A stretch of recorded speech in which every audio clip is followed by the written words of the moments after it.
সেনাপ্রধান ওয়াকার উজ্জামানের তাকে নিয়ে গত কিছুদিন ধরে নানান খবর একেবারে ডালপালা মেলতে শুরু করেছে। এসব খবরের অনেকটাই যে গুজব। বাংলাদেশের জনগণের পক্ষ থেকে জাতীয় চিলড্রেন পার্টি এনসিপিকে আমরা নিষিদ্ধ ঘোষণা করলাম। তাদের কোনো রাজনৈতিক নিবন্ধন নাই। এই নিষিদ্ধ এনসিপি বাংলাদেশে রাজনীতি করার কোনো অধিকার নেই। বাংলাদেশ আওয়ামী লীগ বাংলাদেশে রাজনীতি করবে, বাংলাদেশ আওয়ামী লীগ বাংলাদেশের নেতৃত্ব দিবে, বাংলাদেশ আওয়ামী লীগ আছে থাকবে। এত অল্প সময়ে কেন এনসিপির অনুষ্ঠানে মানুষের উপস্থিতি ছিল না? খুব বেশি মানুষ ছিল না, বড় জোর 2-4-5 হাজার হয়েছে কিনা, বাট সেখান থেকে ডক্টর মোহাম্মদ ইউনূসকে কঠোর বার্তা দেওয়া হয়েছে, উল্টাপাল্টা হলে আপনাকেও বিদায় করতে এই ছাত্র জনতার নাকি সময় লাগবে না। কোনো কৌশলই শেষ পর্যন্ত বোধহয় কাজে দিল না। তো সময় টিভির ফুটেজে 1000 লোকও দেখা যাচ্ছে না। সময় টিভির যে দুটা ফুটেজ সময় টিভি ড্রোন শটে দেখিয়েছে, সেখানে হচ্ছে 500 মানুষ গুণে ফুরিয়ে যাবে হয়তো, সেরকম অবস্থা। এনসিপি ডাক দিয়েছে বিক্ষোভ সমাবেশে আওয়ামী লীগ নিষিদ্ধের দাবিতে। সবচেয়ে মজার ব্যাপার হচ্ছে তারা যে জনগণকে বিনোদন দিবে সেটা দেখার জন্য কিন্তু জনগণ যায়নি। এরা যে জাতীয় বাটপার, জাতীয় বিনোদন পার্টি সকলে বুঝে গিয়েছে। আওয়ামী লীগের প্রতি মানুষের দীর্ঘদিনের যে ক্ষোভ ছিল, দীর্ঘদিনের যে একটি রাগ ছিল, সেই রাগ কিন্তু এখন আর মানুষের মধ্যে কাজ করছে না। এই যে আওয়ামী লীগের জনপ্রিয়তা, এই আওয়ামী লীগের জনপ্রিয়তা দেখে এক শ্রেণীর মানুষ বর্তমানে এমনভাবে রাজনৈতিক একটি সিদ্ধান্ত নেওয়া শুরু করেছে যাতে করে বাংলাদেশ আওয়ামী লীগ যেন কোনোভাবে নির্বাচনে অংশগ্রহণ করতে না পারে। এই সরকার জাতিসংঘকে ঢাল করে এগোচ্ছে। এখন এসে আরো একটি নতুন কাজ জাতিসংঘকে দিয়ে করানো হচ্ছে, মোটামুটি একটা মোক্ষম অস্ত্র প্রয়োগ। গাইস, এতক্ষণ দেখলেন আজকের ভিডিওর শিরোনাম, আর এখন দেখবেন বিস্তারিত। ইতিমধ্যে আজকের ভিডিওর শিরোনাম দেখে কিন্তু আপনারা অলরেডি বুঝে গেছেন আজকের ভিডিওটা কতটা গুরুত্বপূর্ণ। দয়া করে কেউ স্কিপ করবেন না। যদিও বর্তমান বাংলাদেশের রাজনীতির অবস্থা বিশাল ভয়াবহ, আপনারা ভিডিও স্কিপ করে দেখলে খবরের কিছুই বুঝতে পারবেন না। যাই হোক বন্ধুরা, আজকের খবর নিয়ে আমরা পর্যালোচনা এবং তদন্ত করে বেশ কয়েকটি খুবই গুরুত্বপূর্ণ তথ্য এবং ভিডিও ফুটেজ পাই, যা আজকের ভিডিওতে সেগুলোই এক এক করে ধারাবাহিক তুলে ধরবো। যদিও আজকের ভিডিওটা কিছুটা লং হতে পারে, তবে আজকের ভিডিওতে জানতে পারবেন এমন কিছু অজানা গোপন তথ্য যা জানলে আপনিও ইতিমধ্যে অবাক হতে বাধ্য। সেই সাথে আরো জানতে পারবেন বর্তমান বাংলাদেশের রাজনীতির প্রেক্ষাপট আসলে কোন দিকে যাচ্ছে। বন্ধুরা চলুন ভিডিওতে আজকে আর বেশি কথা বাড়াবো না, সরাসরি আজকে আমরা চলে যাব মূল ভিডিওতে। সেনাপ্রধান ওয়াকার উজ্জামানের তাকে নিয়ে গত কিছুদিন ধরে নানান খবর একেবারে ডালপালা মেলতে শুরু করেছে। এসব খবরের অনেকটাই যে গুজব, সেটাও পরে প্রমাণ হয়ে যাচ্ছে। তবু গুজব সেনাপ্রধানের পিছন ছাড়ছে না। ওয়াকার উজ্জামানকে নিয়ে গুজবের ডালপালা মেলার কাজটা প্রকাশ্যভাবে শুরু হয় গত ফেব্রুয়ারি মাসের 26 তারিখে তাঁর দেয়া সেই বিখ্যাত ভাষণটির পর থেকে। ওই যে বিজিবির যে বাংলাদেশ, বিজিবি নয়, ওখানে আগে ছিল যে আপনাদের ওই বাংলাদেশ রাইফেলস, বিডিআর, সেই বিডিআর বিদ্রোহ, সেই বিদ্রোহের যে নিহত সেনা অফিসারদের স্মরণ সভায় এসে তিনি যে ভাষণটা দিয়েছিলেন সেই ফেব্রুয়ারির 26 তারিখে, তারপর থেকে একটা কথা তার মধ্যে থেকে সবথেকে বড় যে কথাটা বেরিয়ে এসেছিল তার ভাষণে, সরকারের কাজে সেনাপ্রধান ভীষণভাবে নাখুশ। তিনি এমন কথাও বলেছিলেন যে যেভাবে চলছে সরকার, যেভাবে চলছে সব কিছু, এইভাবে চললে দেশের স্বাধীনতা ও সার্বভৌমত্ব বিপন্ন হতে পারে, সুতরাং এনাফ ইজ এনাফ। তার সেই ভাষণ ইউনূস সরকারের সপক্ষীয়দের ভালো লাগলো না, আর সরকারের বিপক্ষে যারা, তাদের আবার বেশ পছন্দ হলো সেই ভাষণ। তারা ভাবলো ইউনূসের বিরুদ্ধে যে জনতা, তারা ভাবলো এবার ইউনূসের অপশাসন শেষ হবে, সেনাপ্রধান সেই বার্তা দিয়েছে। একটা বড় সংখ্যক মানুষ চাইল সেনা ক্ষমতা হাতে নিক, তাহলে অন্তত বর্তমান যে ব্যর্থ সরকার তার হাত থেকে মুক্তি পাওয়া যাবে। অপরদিকে ইউনূসের পক্ষে যারা, তারা ভাবলো এই সেনাপ্রধানের পরিবর্তন দরকার। এই সেনাপ্রধান বিপ্লবের বিরোধী এবং ইনি আওয়ামী লীগের লোক। অমনি শুরু হয়ে গেল সেনাপ্রধানের নামে কুৎসা। এমনকি বাংলাদেশের এক ব্যারিস্টার মহোদয়, তিনি নাকি আবার একটি দলের নেতা, কি ব্যারিস্টার ফুয়াদ, তিনি তো তার কিছুদিন পরেই, বেশ কিছুদিন পরে অবশ্য, তিনি তো ভাষণের মধ্যে সেনাপ্রধানকে কুত্তাও বলে দিলেন। কুত্তা, কুকুর। সেনাপ্রধানকে একা বলেছেন তা নয়, সেনাপ্রধানের সঙ্গে রাষ্ট্রপতি শাহাবুদ্দিন চুপ্পুকেও তিনি কুত্তা বলেছেন। যাই হোক, বাংলাদেশে এখন অনেক কিছুই শোনা যাচ্ছে, অনেক কিছুই চলছে। তো অমনি শুরু হয়ে গেল যে সেনাপ্রধানের নামে কুৎসা, কারণ উনি বিপ্লবের বিরোধী, আওয়ামী লীগের লোক, তার বিরুদ্ধে আন্দোলন চলতে থাকলো। এই যখন শুরু হয়েছে তাকে নিয়ে, তখন সেনাপ্রধান কি করছেন, আগস্ট থেকে ফেব্রুয়ারি 7 মাস মোটামুটি ঘুমিয়ে কাটাবার পর একটু জেগেছিলেন, হয়তো ভুল করে কিংবা হয়তো বদহজমের ফলে। সুতরাং একটু জল খেয়ে ঢেকুর তুলে, ওই যে ঘুমটা ভেঙেছিল কয়েকটা দিনের জন্য, তারপরে আবার জল টল খেয়ে ভালো করে ঢেকুর তুলে ঘুমিয়ে পড়ার চেষ্টা করলেন বটে, তবে ঘুম কিন্তু সেভাবে জমাট বাঁধল না। একটু তন্দ্রা মতো আসে, আবার জেগে ওঠেন, জাগার পর খুব মিটিং টিটিং করেন, অনেক কিছু বলেন টলেন, ভাবেন যে প্রায় দেশের লোক ভাবতে শুরু করে যে এই বোধহয় কিছু করে ফেললেন সেনাপ্রধান। অমনি হইচই শুরু হয়ে যায়, দেশের লোক ভাবে রাত পোহালেই বুঝি মার্শাল ল জারি হয়ে যাবে দেশে। কিন্তু দেখা যায় এক রাত কেন, 1 রাত 2 রাত 3 রাত, রাতের পর রাত চলে যায়, কিছুই হয় না, সব চলতে থাকে আগের মতো। মানুষ নিজেকেই প্রশ্ন করে, কিছুই যখন করবেন না সেনাপ্রধান, তখন 26শে ফেব্রুয়ারির ওইসব গুরুগম্ভীর ভাষণের কি দরকার ছিল? কেন বা মার্চ মাস জুড়ে সেনা অফিসারদের নিয়ে অত বৈঠক করা? মানুষ সত্যিই বোঝেনি যে সেনাপ্রধানের হজমের গোলমাল হয়েছে।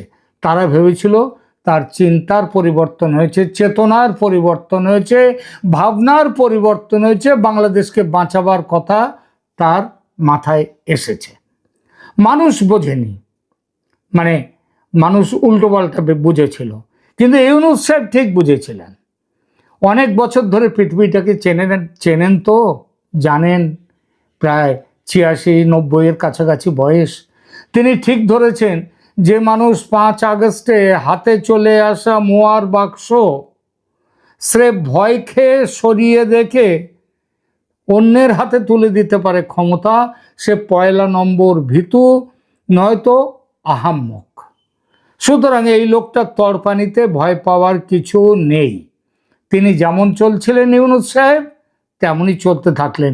এমনকি যে বিডিআর বিদ্রোহের পুনর্তদন্তের ঘোর বিরোধিতা করেছিলেন ওয়াকারুজ্জামান সাহেব, সেই মিটিংয়ে 26শে ফেব্রুয়ারি সেই তদন্তের কমিশন তার কাজ চালু রেখে দিলেন ইউনূস সাহেব, সেনাপ্রধানকে বুড়ো আঙুল দেখিয়ে। Retired lieutenant general Fazlur Rahman সেই তদন্ত কমিশনের দায়িত্বে, নামটা বোধহয় ঠিকই বলেছি, একটু অর্ধেক ভুল হয়ে থাকলে ক্ষমা করে নেবেন। 2-3 দিন আগে এই ফজলুর রহমান তিনি দাবি করেছেন ভারতের বিরুদ্ধে যুদ্ধ ঘোষণা করুক বাংলাদেশ। কেন? ভারত যখন পাকিস্তানের সঙ্গে যুদ্ধে ব্যস্ত থাকবে, সেই সময় অতর্কিত আক্রমণ করে 7 সিস্টার্স দখল করে নেওয়া উচিত বাংলাদেশের। তার সেই দাবিকে সমর্থন দিয়ে ইউনূস বিমান বাহিনীকে যুদ্ধের জন্যে তৈরি হতে বলেছেন। আমাদের ধারণা শুধু বিমান বাহিনীকে যুদ্ধের জন্য তৈরি নয়, ওই যারা রিটায়ার্ড বাংলাদেশের সেনাকর্তারা, সেনা অফিসাররা, যারা এই কিছুদিন আগে ওই একেবারে নিয়ে তারা মিছিল করে বলেছিলেন 4 ঘন্টায় কলকাতা দখল করে নেবেন, বোধহয় তাদের সাথে যোগাযোগ করছেন, আসুন আমরা ভারত দখল করে নিই। তো সেটা অন্য প্রসঙ্গ, এখানে এখন রাখছি না, পরে কখনো আলোচনা করা যাবে। আমরা ফিরি সেনাপ্রধানকে নিয়ে ছড়ানো গুজবে। মুক্ত চিন্তার দুরন্ত প্রকাশ রূপালী বাংলাদেশ নামে বাংলাদেশের একটি পেপার 22শে মার্চ 2025-এ একটি প্রতিবেদন প্রকাশ করেছে, যার শিরোনাম দিয়েছে সেনাপ্রধানের মৃত্যুর বিষয়টি গুজব। তারপর যে খবরটি দিয়েছে সেটা বেশ রোমাঞ্চকর খবর, একটু পড়ি, শুনুন।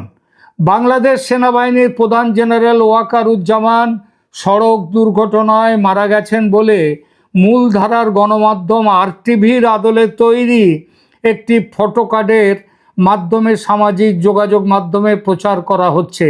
তবে দাবিটি ভুয়া বলে জানিয়েছে তথ্য যাচাইকারী প্রতিষ্ঠান রিউমার স্ক্যানার। আরটিভি কিন্তু ভুয়া বলেনি, খেয়াল করবেন। রিউমার স্ক্যানার টিমের অনুসন্ধানে জানা যায় সেনাপ্রধান সড়ক দুর্ঘটনায় মারা যাওয়ার দাবিটি সঠিক নয়। সত্যি কি সড়ক দুর্ঘটনা হয়েছিল কিছু?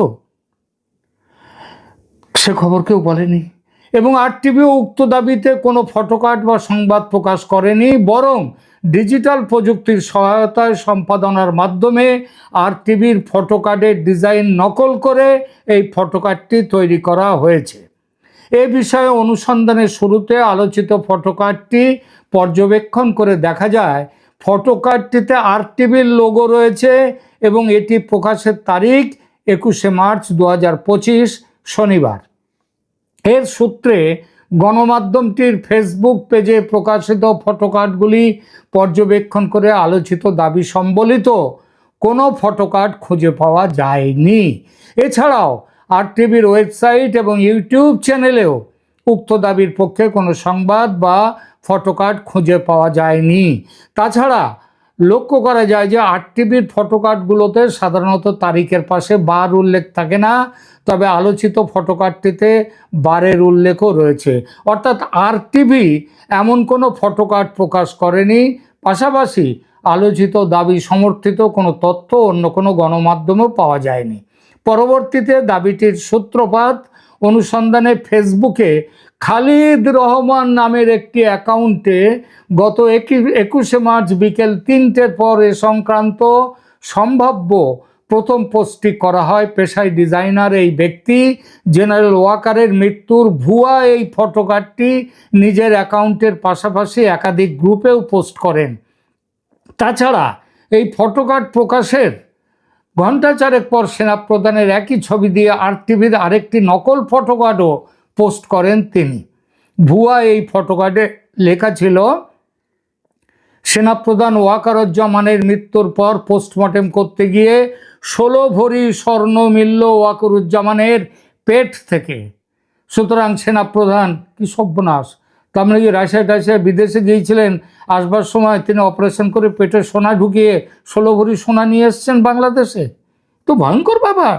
সুতরাং সেনাপ্রধান জেনারেল ওয়াকারুজ্জামানের মৃত্যু দাবিতে আরটিভির নামে প্রচারিত ফটোকার্ডটি ভুয়া ও বানোয়াট। দেখলেন খবরটি? কিন্তু এই খবর কি কিছু প্রশ্নের জন্ম দিল না? কিছু প্রশ্নগুলো কি কি? যেমন দেশের সেনাপ্রধানের মৃত্যুর খবর এভাবে জালিয়াতি করে কারা দিল, কেন দিল, তার কোনো তদন্ত হবে না? আবার বলা হচ্ছে পেটের মধ্যে 16 ভরি সোনা পাওয়া গেছে।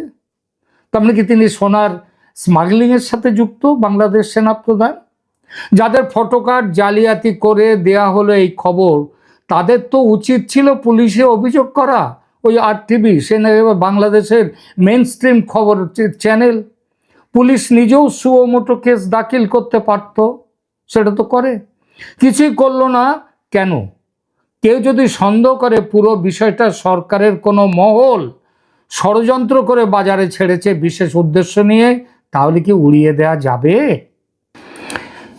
এই সন্দেহের আরও বড় কারণ, মার্চ মাসের ওই 21 তারিখেই, 21শে মার্চ, তো বিখ্যাত দিন হয়ে গেল। 21 তারিখে ছাত্র জনতার অভ্যুত্থানের নেপথ্যে যারা ছিলেন তাদের অন্যতম মাথা, তাদের গুরুদেব ফ্রান্সে থাকা পিনাকি ভট্টাচার্যের একটি পোস্ট ওই 21 তারিখে। কি অদ্ভুত সমাপতন দেখুন। পিনাকি ভট্টাচার্যের ফেসবুক পোস্টের তারিখ 21শে মার্চ। আবার রূপালী বাংলাদেশ, ওই যে কাগজটার কথা বললাম, তাদের পেপারে প্রকাশিত খবরের তারিখও 21শে মার্চ। পিনাকি ভট্টাচার্য অবশ্য ওয়াকারুজ্জামানকে হত্যার কথা বলেননি। কি বলেছেন তিনি একটু পড়ছি, শুনুন। বিপ্লবের সাথে বিশ্বাসঘাতকতাকারী রয়ের agent research and analysis wing ভারতের, এর এজেন্ট ওয়াকারুজ্জামানকে সেনাপ্রধানের পদ থেকে অপসারণ করুন। আজ 21শে মার্চ শুক্রবার সবাই জুমার নামাজ পড়তে চলে আসুন জাতীয় মসজিদ বাইতুল মুকাররমে। এখানে জড়ো হয়ে সম্মিলিতভাবে পরবর্তী সিদ্ধান্ত গ্রহণ করে তা দেশবাসীকে জানিয়ে দিন। গণ অভ্যুত্থানের চূড়ান্ত পর্বে গত বছরের 5 আগস্ট জেনারেল ওয়াকারের ডাকে ক্যান্টনমেন্টে হাজির হওয়াই ছিল সেই মুহূর্তের সবচেয়ে বড় রাজনৈতিক ভুল, লিখছেন পিনাকি ভট্টাচার্যের ফেসবুক পোস্ট। সঙ্গে নাম আছে ইলিয়াস হোসাইন এবং ডক্টর কনক সরোয়ার। তারিখ 21শে মার্চ 2025। এখন একটা কথা আসছে, এই সবগুলোই কি কাকতালীয়? একটা প্রবাদ আছে, যা রটে তার কিছু ঘটে। এই যে ওয়াকারুজ্জামান বর্তমানে বেশ কয়েকটি দিন ধরে একেবারে চুপচাপ, তার কোনো এখন সম্প্রতি তার কোনো সাড়া শব্দ পর্যন্ত পাওয়া যাচ্ছে না। সেটা কি এমনি এমনি বিশ্রাম নিচ্ছেন, নাকি ঘুমোচ্ছেন, নাকি কথা বলতে পারছেন না, কিছু হয়েছে? এসব কি আদৌ বিশ্বাসযোগ্য? দেখুন, বান্দরবানে কক্সেস বাজারে এসে আমেরিকার সেনা ঘাঁটি গেড়েছে, ছাউনি তুলছে, কন্টেনারে মালপত্র আসছে, সেসব মালপত্রের চেকিং হচ্ছে না। এত বড় সিদ্ধান্ত নেওয়া হলো, বাংলাদেশকে দিয়ে দেয়া হলো আমেরিকার চাপের কাছে। আমেরিকার চাপের কাছে নতি স্বীকার করলো ইউনূস সরকার, অথচ সেনা প্রধানের কোনো কথা নেই। তিনি কি তার মানে তিনিও আছেন এর মধ্যে? রাশিয়া সফরে, তাহলে রাশিয়া গিয়েছিলেন কেন? আমেরিকার দাও কাটতে তিনি কেন রাশিয়া গিয়েছিলেন? রাশিয়া সফর করে ফিরে আসার পর থেকেই আমরা দেখতে পাচ্ছি ওই রাশিয়ার 3টে জাহাজ এলো, তারা ঘুরে কয়েকদিন থেকে চলে গেল। তারপরেও যেন হঠাৎই আবার ওয়াকারুজ্জামান সেই আগের মতো হঠাৎ জেগে ওঠেন, হঠাৎ ঘুমিয়ে পড়েন। বদহজম নাকি ঘুম হচ্ছে না, ঘুমের ওষুধ খেয়ে ঘুমোচ্ছেন আজকাল, বুঝতে পারি না। তা আস্তে যেটাই হোক না কেন, রাশিয়া সফর করে ফিরে আসার পর থেকে তিনি যেন কেমন অদৃশ্য হয়ে গেছেন, ধরা ছোঁয়ার বাইরে। এসব কি এমনি এমনি হচ্ছে? মনে তো হয় না, কেন জানি না অনিবার্যভাবেই পুরনো সন্দেহটা ফিরে আসছে মনে। সন্দেহটা হলো, জেনারেল ওয়াকারুজ্জামান নিরাপদ আছেন তো, মুক্ত আছেন তো, বেঁচে আছেন তো? এরই মধ্যে ওয়াকারুজ্জামানের মৃত্যুর জল্পনা আবার উস্কে দিল হিন্দুস্তান টাইমস বাংলা পেপার। তারা সংবাদ কি দিয়েছে সেটা পড়ছি। তারা সংবাদ শিরোনাম যেটা দিয়েছে সেটা পড়ছি এবার। হিন্দুস্তান টাইমস বাংলা, বাংলাদেশ নয়, বাংলা। তারা সংবাদ শিরোনাম দিয়েছে, Bangladesh army chief latest update. বাংলাদেশের সেনাপ্রধান মারা গিয়েছেন, সামরিক অভ্যুত্থানের জল্পনার মধ্যে গুজব ছড়ালো। জল্পনার মধ্যে গুজব ছড়ালো, একবার দেখে নিন, স্ক্রিনে একবার দেখিয়ে দিলাম।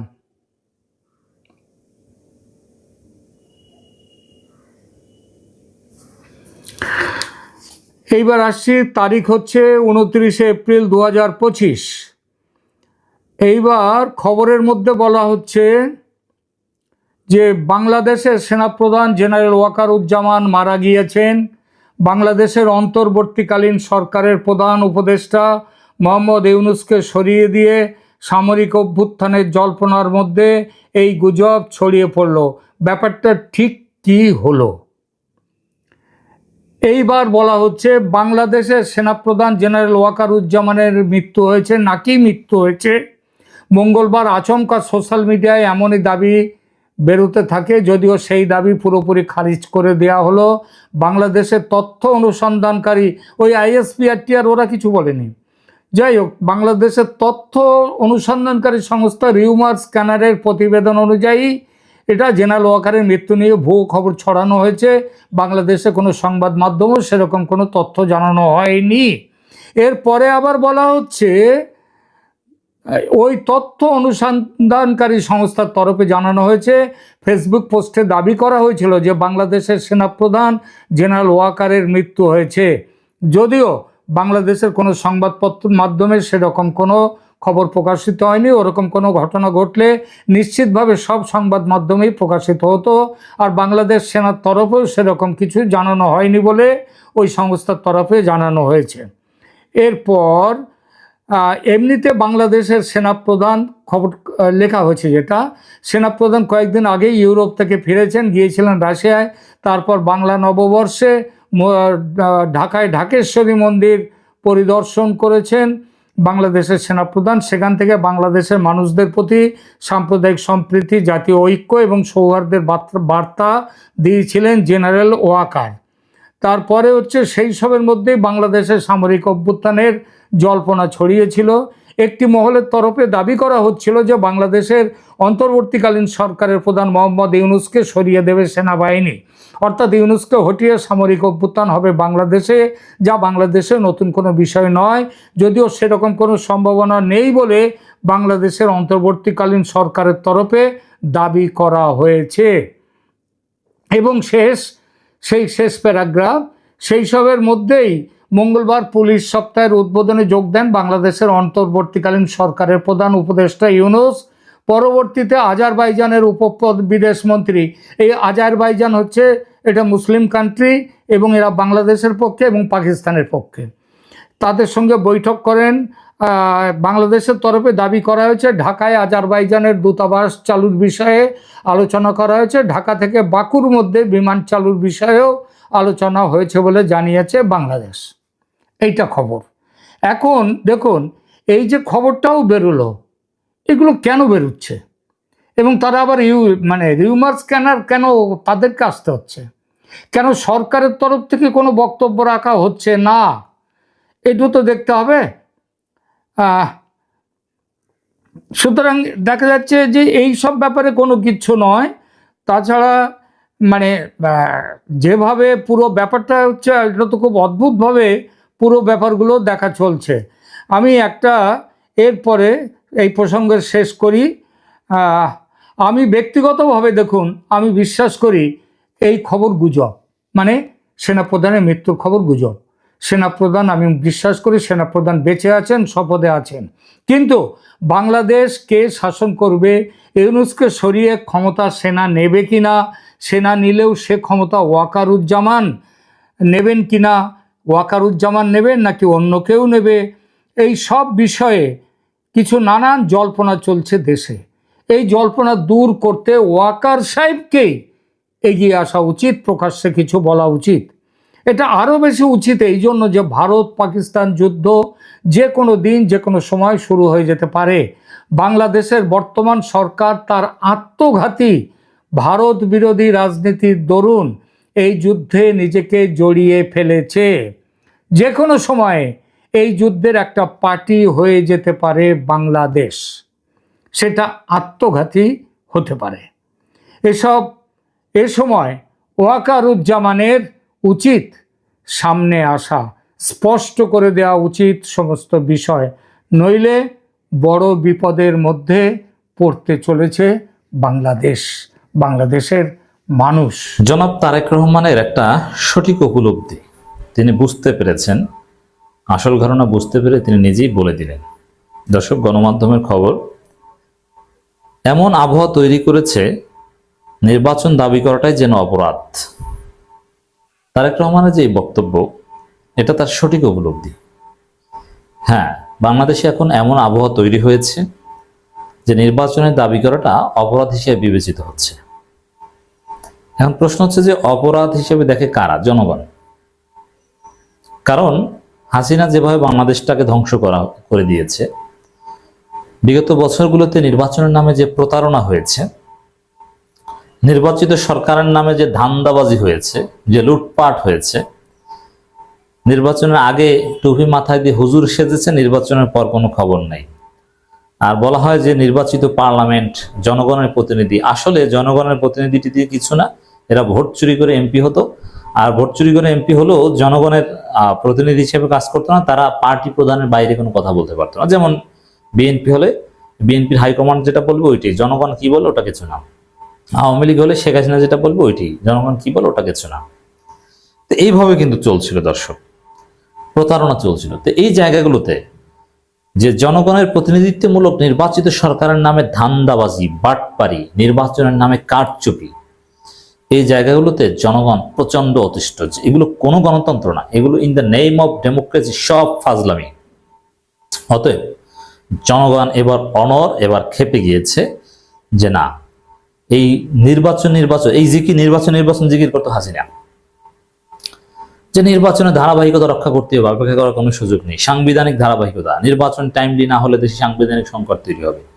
নির্বাচনের জিকির করতে হাসিনা, এখন আবার কেউ নির্বাচনের জিকির করলে মানুষ খেপে যায়, এটাকে অপরাধ হিসাবে দেখা হয়।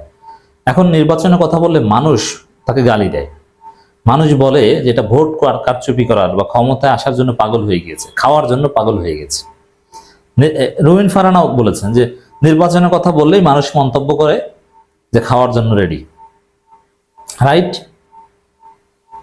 কেন? ওই যে নির্বাচন নামে প্রতারণা, ধান্দাবাজি, ভোট চুরি, এজন্যে অপরাধ হয়েছে। অতএব জনগণ চায় কি?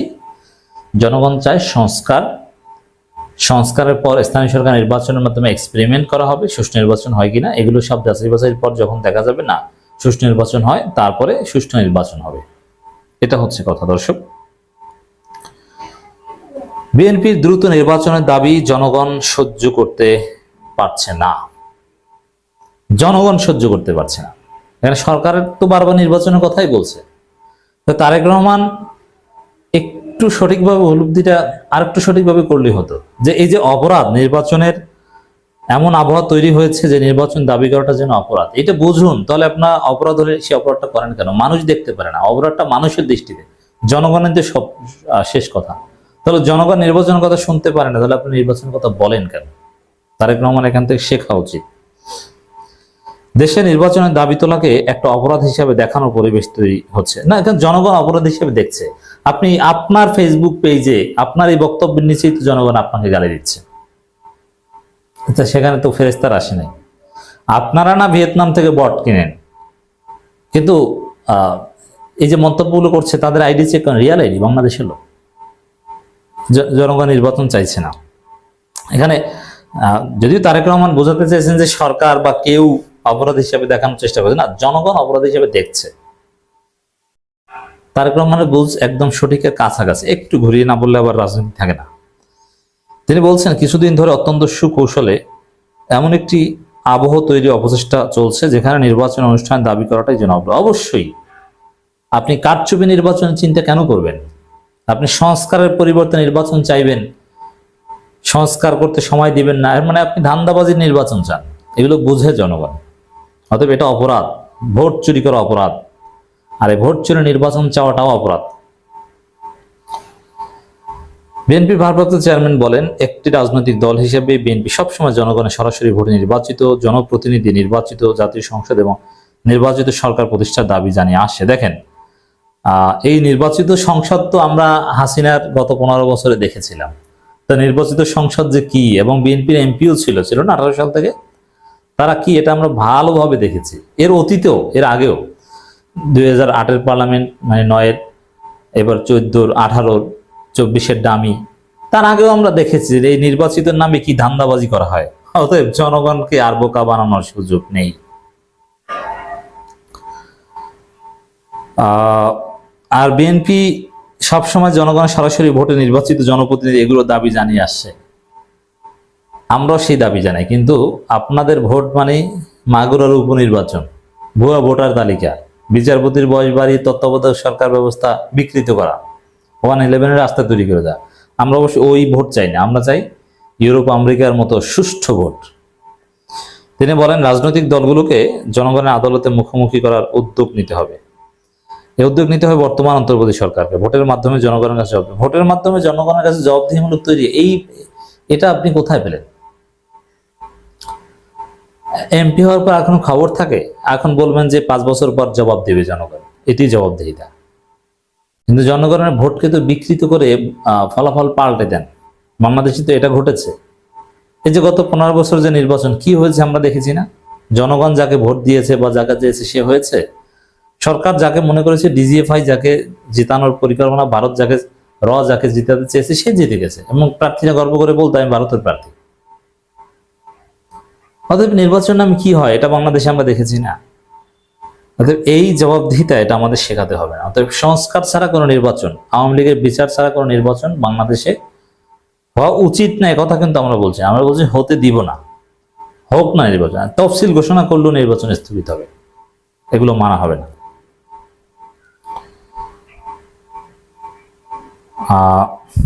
তারেক রহমান বলেন, জনগণের ভোটে দেশে নির্বাচিত সরকার প্রতিষ্ঠা হলে রাজনৈতিক চর্চার মাধ্যমে সরকার গঠন এবং পরিবর্তন জনগণ ও রাজনৈতিক দলগুলো অভ্যস্ত হয়ে উঠবে। এগুলো এতদিন তো অভ্যস্ত ছিলেন, তাতে মানুষের কি উপকার হয়েছে আমরা দেখেছি। অতএব এখন জুলাই সনদ হবে, তার মাধ্যমে একটা স্থায়ী বন্দোবস্ত তৈরি হবে, সংস্কার হবে, সুষ্ঠু বন্দোবস্ত নিশ্চিত হওয়ার পরে ভোট হবে, তার আগে কোনো ভোট হতে দেয়া হবে না। নতুন রাজনৈতিক দলগুলোকে স্বাগত জানিয়ে তিনি বলেন, ফ্যাসিবাদী শাসনের পতনের পর এখন পর্যন্ত কমপক্ষে 25টি নতুন রাজনৈতিক দল আত্মপ্রকাশ করেছে। রাজনীতি ময়দানে আমরা তাদের স্বাগত জানাই। গণতন্ত্রের পক্ষের রাজনৈতিক দলগুলোর মধ্যে রাজনৈতিক আদর্শের ভিন্নতা থাকতে পারে, তবে আমি বিশ্বাস করি দেশের স্বার্থের প্রশ্নে বাংলাদেশের পক্ষের প্রত্যেক রাজনৈতিক দলের অবস্থান এক ও অভিন্ন। অভিন্ন কি সেটি হলো দেশের স্বার্থে রক্ষা। দেখেন এখানে এই নতুন দল এগুলোতে বিএনপি সহ্য করতে পারে না। বিএনপি এনসিপিকে পিটায়, এনসিপির উপর হামলা করে, তাদের শ্রমিক সমাবেশের উপর হামলা করে, আমরা দেখেছি না, মংলা থেকে শুরু করে বিভিন্ন জায়গায়। অতএব বিএনপি কার্যত নতুন দলকে ভয় পায়, তারা সব একা খেতে চায়, তারা কাউকে ভাগ দিতে তো ভাগ তো কেউ চায় না, কিন্তু অন্যায়ের প্রতিবাদ করবে এটাও তারা সহ্য করতে পারে না। জনগণ রাজনৈতিক অর্থনৈতিক ক্ষমতা নিশ্চিত করা না গেলে শেষ পর্যন্ত কোনো সংস্কারই হয়তো টেকসই হবে না। উল্লেখ করে জনগণ অর্থনৈতিক ও রাজনৈতিক ক্ষমতা নিশ্চিত করতে সর্বোচ্চ চেষ্টা ডক্টর ইউনূস চালিয়ে যাচ্ছেন, তার উপর আস্থা রাখুন, তিনি করে দিবেন, জনগণ তাকে দায়িত্ব দিয়েছে। তিনি বলেন, রাষ্ট্র রাজনীতি মেরামতের জন্য সংস্কার কর্মযোগ্য চলছে, তবে চলমান সংস্কার যদি রাজনৈতিক দলগুলোর অবজ্ঞা করা হয়। আপনার কাছে কেন মনে হয় যে অবজ্ঞা করা হচ্ছে? এরকম তো আমরা দেখছি না। ধন্যবাদ প্রিয় দর্শকবিন্দু, আমাদের ফুল ভিডিওটি দেখার জন্য আপনাকে জানাই অসংখ্য ধন্যবাদ। তো বন্ধুরা, আজকের ভিডিওটি নিয়ে আপনাদের কি মন্তব্য এবং আজকের এই সম্পূর্ণ ভিডিওটি দেখে আপনাদের কাছে কি মতামত, অবশ্যই সেটা কমেন্ট বক্সে কমেন্ট করতে ভুলবেন না। আর হ্যাঁ, এমন নিত্য নতুন আপডেট খবর সবার আগে পেতে চাইলে এখনই আমাদের এই পিচ্চি সাকিব ইউটিউব চ্যানেলটি সাবস্ক্রাইব করুন। ধন্যবাদ।